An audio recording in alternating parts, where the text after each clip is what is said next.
Bonjour, c'est Ludovic Leclerc, votre analyste pour Belgian Investor, et voici la mise à jour en vidéo de mon avis sur le CAC 40. Et bien, le CAC 40 cette semaine a vraiment connu une semaine de consolidation depuis la semaine dernière, vendredi dernier. On est toujours resté sous cette oblique de résistance, pardon, avec des signaux baissiers à chaque fois, également jeudi, malgré la petite hausse qu'il y a eu lieu, c'était quand même un signal baissier, donc on restait sous cette oblique de résistance, et on a décroché vendredi pour terminer une semaine baissière en consolidation complètement, malgré cette hausse au-dessus des 3370 points. Eh bien on revient à 3373 points aujourd'hui.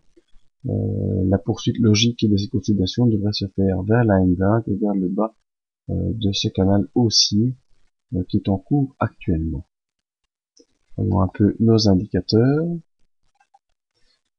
Le MACD croise à la baisse, donc une indication d'une probable poursuite de la consolidation baissière.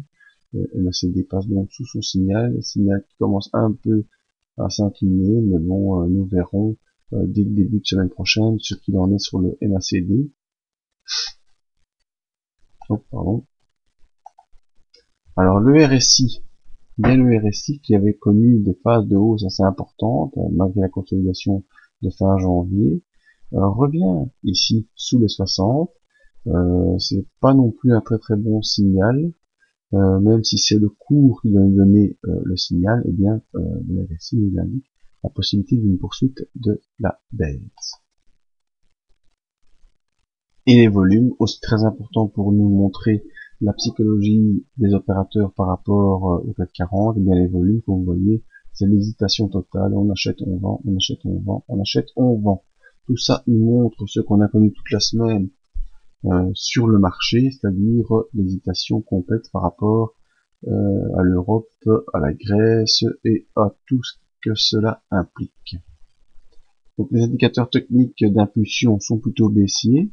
Au niveau des volumes, on est plutôt en phase d'attente et le cours en lui-même est en train de consolider vers le bas de son range haussier, mais on voit que ce range a été efficace à plusieurs reprises et donc il ne faut pas déjà mettre fin à cette impulsion qui est en cours depuis la mi-décembre, mais plutôt attendre un enfoncement des supports techniques que sont les 3330 points et la M20 en support dynamique. Je vous remercie de votre écoute, je vous invite à nous rejoindre sur le site pour d'autres analyses d'indices de matières premières ou un petit passage par notre zone membre.